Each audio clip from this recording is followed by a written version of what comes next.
Since January 7, 2025, wildfires have wreaked havoc across the Los Angeles area, leaving destruction in their wake. As of January 24, 9 fires are still raging, including the notorious Palisades Fire, the Eaton Fire, and the Hughes Fire. The air is thick with smoke, and the skies are painted in eerie orange. Communities are on high alert, with evacuation orders in place as firefighters battle these blazes day and night. The impact is devastating, not just on homes and wildlife, but on our air quality and mental health. Each fire tells a story of resilience and loss, reminding us of the urgent need for better fire management and climate action. The fight against these wildfires is far from over, and we must come together to support those affected and work towards a safer future. At least 25 lives have been lost in the devastating fires sweeping through Los Angeles. The Palisades and Eaton fires are raging on, and while firefighters are making progress, the forecasted high winds could reignite the flames at any moment. These fires are not just another disaster, they're among the most destructive in LA's history, with rebuilding costs projected to soar into the tens of billions. A red flag warning is in effect, highlighting the extreme fire danger we face, especially with those fierce Santa Ana winds whipping through the area. It's a stark reminder of the power of nature and the urgent need for preparedness in the face of such relentless threats. The Palisades Fire has devastated over 23,000 acres and is only 14% contained. It's creeping dangerously close to the upscale Brentwood neighborhood and has forced the Getty Center to evaluate its staff. Meanwhile, the Eaton Fire, though smaller, has tragically claimed 16 lives. The destruction is staggering. Over 12,000 structures, including homes and vehicles, have been reduced to ashes, leaving tens of thousands without power. Preliminary estimates suggest these fires could rack up costs as high as $150 billion, potentially marking them as the most expensive in U.S. history. The impact is immense, and the fight against these flames is far from over. 3 fires are currently active in our area, and the situation is evolving. The Palisades Fire ignited just last week, while the Eaton Fire has already scorched over 14,000 acres and is only 33% contained. That's a staggering amount of land, and it's a reminder of how quickly things can escalate. Meanwhile, the Hughes Fire, which is nearly contained, has grown to 799 acres. It's encouraging to see progress, especially since previous smaller fires in the region have been successfully contained.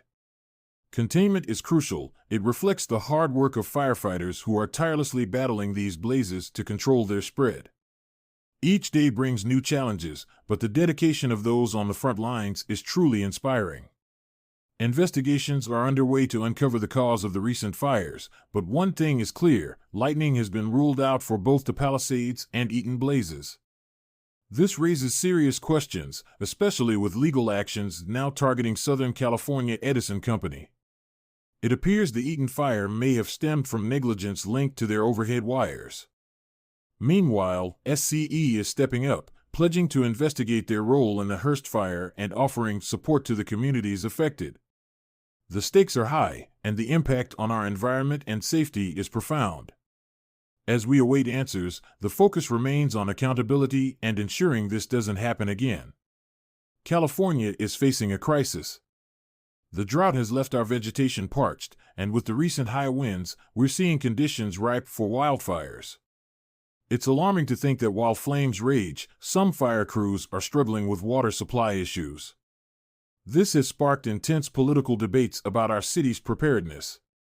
Governor Newsom is calling for an independent investigation, and Mayor Karen Bass is under the microscope for her response during this emergency. We need accountability and action. Lives and homes are at stake, and it's time for our leaders to step up and ensure we're ready for whatever nature throws our way. The causes of the California wildfires in 2025 included dry conditions, as prolonged drought and dry weather created favorable conditions for wildfires to ignite and spread. High winds, particularly Santa Ana winds, contributed to the rapid spread of flames. Human activity also played a role, with some fires linked to campfires, discarded cigarettes, and power line incidents. Additionally, ongoing climate change has intensified droughts and heat, increasing the frequency and severity of wildfires. These factors combined created an environment conducive to wildfires, leading to significant outbreaks early in the year. Wildfires in California are a growing concern, but several proactive measures are being taken to combat this threat. Forest management plays a crucial role, with controlled burns reducing excess vegetation that fuels fires and thinning dense tree stands to lower fire intensity. Improved infrastructure is also key. Utility companies are upgrading power lines and creating fire breaks to slow fire spread. Enhanced early detection methods, like satellite monitoring and drone surveillance, allow us to spot fires before they escalate. Community preparedness is vital too. Educating the public about fire safety and establishing clear evacuation plans can save lives. Increased funding for firefighting agencies ensures they have the resources they need, while legislation promotes better land management practices. Together, these strategies aim to reduce the frequency and intensity of wildfires, making our communities safer and more resilient.